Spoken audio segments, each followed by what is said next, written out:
சில விஷயம் நமக்கு ஏன் பிடிக்கும்னு தெரியாமலே பிடிச்சிடும். ஆனால் அது நம்ம மனசில் ஆழமாக தொடும்போது அந்த பிடிப்பு ஒரு அரிய அனுபவமாக மாறும். அப்படி தான் இந்த வரிகளை படித்ததுக்கு அப்புறம் எனக்கு திருவாசகம் ரொம்ப பிடிச்சது.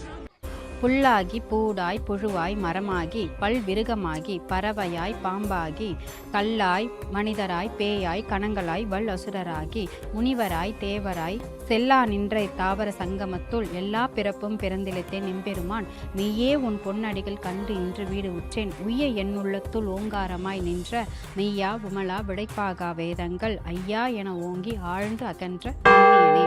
இது படித்து புரிஞ்சவங்களுக்கு மட்டும்தான் தெரியும். இதில் சுவாரஸ்யமான விஷயம் என்ன அப்படின்னா, 8ஆம் திருமுறையான திருவாசகத்தை இயற்றிய மாணிக்க வாசகர் 63 நாயன்மார்கள் பட்டியலில் இல்லாத ஒருத்தர்.